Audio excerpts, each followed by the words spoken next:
So friends, आज हम अपने रूट्स ऑफ ड्रग एडमिनिस्ट्रेशन में पार्ट 2 वीडियो में बात करेंगे।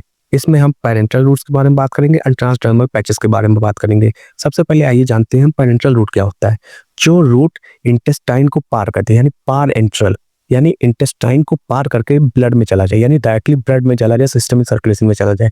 तो सबसे पहले जानते हैं इसके एडवांटेजेस क्या होते हैं। इसके एडवांटेज सबसे पहले क्या होता है, ये फास्टर एक्शन है, यानी डायरेक्ट सिस्टमिक सर्कुलेशन में चला गया तो फास्टर एक्शन हो गया। उसके बाद हम इमरजेंसी में इसका यूज कर सकते हैं, क्योंकि कोई पेशेंट अनकॉन्शियस है तो हम डायरेक्ट ओरल या फिर रेक्टल रूट या फिर अदर रूट से, टॉपिकल रूट से नहीं दे सकते ड्रग। तो हम अनकॉन्शियस पेशेंट में हमेशा parental route drug of choice होनी चाहिए। उसके बाद जो पेशेंट अनकोऑपरेटिव हो, मतलब जैसे साइकोलॉजिकल प्रॉब्लम हो किसी को या फिर कोई मेंटल प्रॉब्लम हो जो ओरल ड्रग से कोऑपरेट ना कर रहा हो, तो उसे हम पेरेंटल रूट के देंगे। अब आते हैं हम इसके डिसएडवांटेज के बारे में। डिसएडवांटेज में क्या होता है कि हमेशा पेरेंटल रूट जो होता है उसमें हमेशा एसेप्टिक कंडीशन मेंटेन करनी पड़ेगी। आपने देखा होगा कि डॉक्टर अगर कोई कहीं पे किसी को इंजेक्शन लगा रहा हो, सबसे पहले उस एरिया को या तो इथेनॉल या फिर स्पिरिट से साफ करता है, क्योंकि वहाँ पे बैक्टीरिया का पेनिट्रेशन हो सकता है। इसलिए सबसे पहले हम उस एरिया को एसेप्टिक एरिया बनाएंगे। उसके बाद ये तो इन्वेसिव टेक्निक है जो कि थोड़ी प्रॉब्लमेटिक है oral as compare to oral administration. अब ये जो पेरेंटल रूट है इसमें हम सेल्फ एडमिनिस्ट्रेशन नहीं कर सकते हैं, क्योंकि हमें किसी ना किसी की मदद पड़ेगी। उसके बाद ये रूट जो होता है आपका एक्सपेंसिव है। अब हम जानते हैं कि क्या क्या रूट्स और मेथड्स आते हैं इसमें आते हैं इंट्रामस्कुलर रूट। इसमें जो इंट्रावेनस रूट, इंट्रामस्कुलर रूट हमेशा 90 डिग्री पे देंगे। अब जानते हैं किस एंगल पे बनाएंगे, तो हम इसको आपको 45 डिग्री पे देंगे। इंट्रावेनस जो होगा डायरेक्ट बेस में जो लगेगा वो 25 डिग्री पे देंगे। उसके बाद इंट्राडर्मल जो होगा वो आपका 10 से 15 डिग्री पे देंगे। और जो इंट्रामस्कुलर रूट होता है वो हमेशा डेल्टॉइड रीजन पे या ग्लूटियस मैक्सिमस रीजन में हम लगाते हैं इंजेक्शन। इसमें जो इंजेक्शन आते हैं डाइक्लोफेनेक इंजेक्शन या फिर साइनोकोबालामिन या विटामिन बी12 के इंजेक्शन होते हैं। इसका इंट्रावेनस जो रूट होता है वो 25 डिग्री पे देते हैं। और ये दो फॉर्म में आता है, एक बोलस आता है, एक इन्फ्यूजन आता है। जो बोलस फॉर्म होता है एक single large dose direct base में इंजेक्ट करती है। उसका जो इन्फ्यूजन फॉर्म होता है वो हम डायरेक्टली स्किन में या फिर बेस में इंजेक्ट नहीं कर सकते।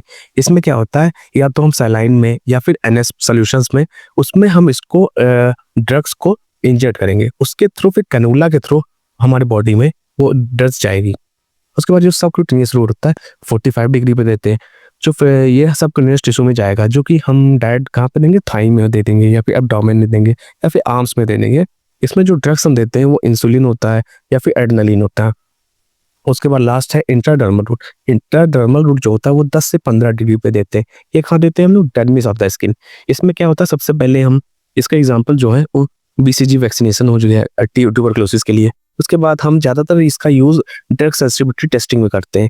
मान लीजिए कोई एंटीबायोटिक है, एंटीबायोटिक किसी पेशेंट को देना है, तो हम डायरेक्टली किसी वो एंटीबायोटिक उस पेशेंट को नहीं दे पाएंगे। सबसे पहले उसकी टेस्टिंग करेंगे। टेस्टिंग करने के लिए क्या करेंगे, तो उसका 0.1 ml इंट्राडर्मली उसको इंजेक्ट कर देंगे, फिर वहाँ पे एक सर्कल कर देंगे। अगर वहाँ पे 10 से 15 मिनट या आधा घंटा के अंदर कोई भी इरेक्टमा फॉर्मेशन हो रहा है तो वो ड्रग उसके लिए सेंसिटिव नहीं है, मिस उसकी वो ड्रग उसको एलर्जिक है, तो वो ड्रग हम उसको नहीं देंगे। के बाद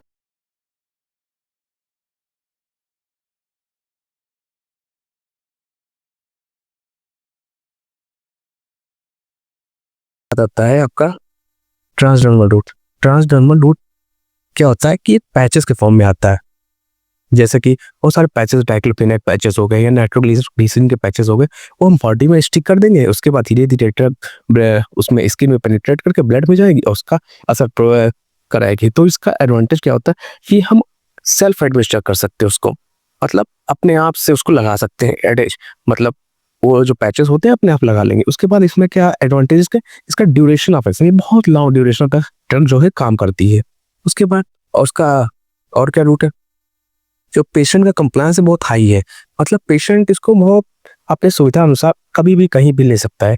उसके बाद इसका जो मेन एडवांटेज है वो बाईपास फर्स्ट पास मेटाबॉलिज्म, यानी जो फर्स्ट पास मेटाबॉलिज्म होता है उसको बाईपास कर देती है, जो कि हम आगे पढ़ेंगे। इसमें क्या होता है कि जो ड्रग्स हम लेते हैं वो जाती है लीवर में। लीवर में क्या करता है, वो मेटाबोलाइज हो जाती है। मेटाबोलाइज तो उसका जो कंसंट्रेशन है वो डाउन हो जाता है। उतना कंसंट्रेशन जिस कंसंट्रेशन हम लेते उतना कंसंट्रेशन ब्लड में पहुंचता नहीं है, तो वो मेटाबोलाइज हो गई। तो ये क्या करता है ड्रग, इसको फर्स्ट पास देता है, पोलिसन को बाईपास कर देगा, लीवर को बाईपास कर देगा, तो ज्यादा से ज्यादा अमाउंट में ड्रग ब्लड में पहुंच जाएगी, तो ज्यादा से ज्यादा एक्शन प्रोवाइड कराएगी। उसके बाद इसका डिसएडवांटेज क्या है? डिसएडवांटेजेस में आता है इसकी ये तो जो है भाई बहुत एक्सपेंसिव आती है। उसके बाद ये लोकल इरिटेशन भी कॉज करते हैं, स्किन में कोई इरिटेशन कॉज कर सकती है। उसके बाद इसका पाथवे क्या है? कहती है जो ड्रग है वो ब्लड में जाती है। सबसे पहले जो ये पैचेस हैं हम स्किन में अप्लाई करने के बाद स्किन की जो लेयर्स होती है, 5 लेयर्स होती है, stratum corneum, stratum lucidum, stratum Bessel, ये सारी लेयर्स होती है। इसको क्रॉस करके सबसे पहले स्ट्रेटम कॉर्नियम को क्रॉस करेंगी, उसके बाद ये एपिडर्मिस को क्रॉस की, उसके बाद ये डर्मिस को क्रॉस की, डर्मिस से क्रॉस करने के बाद ये सीधा ब्लड में जाती है, जो कि सिस्टमिक सर्कुलेशन में जाएंगी, फिर वो अपना एक्शन देंगी। जैसे इसमें जो ड्रग्स आती हैं वो नाइट्रोग्लिसरीन की पैचेस आती हैं, जो कि हम एंजाइना में या चेस्ट पेन में देते हैं। उसके बाद निकोटीन की पैचेस आती हैं, जो कि हम स्मोकिंग की सीजेशन में यूज़ करते हैं। इसको पोलामीन की पैचेस आती है, मोशन सिकनेस में देते हैं। उसके बाद क्लोनिडीन की पैचेस आती है, हाइपरटेंशन में देते हैं। उसके बाद इसकी जो पैचेस होती हैं उसमें लेयर्स होती हैं। सबसे पहले जो आउटर लेयर होती है उसको बैकिंग लेयर बोलते हैं। उसके बाद इसमें जो ड्रग्स होती हैं उसमें पॉलीमर मैट्रिक्स में ये रिजर्वायर की तरह फील्ड होती हैं। उसके बाद एक लेयर होती है कॉन्टैक्ट लेयर, ये जो हमारे स्किन से कॉन्टैक्ट में रहती है, उस लेयर को कॉन्टैक्ट लेयर बोलती है। उसके बाद ये स्किन से कॉन्टैक्ट में रहेंगी, उसके बाद ये पेनिट्रेट करेंगे, पेनिट्रेट करने के बाद अपना एक्शन देंगे। Thank you.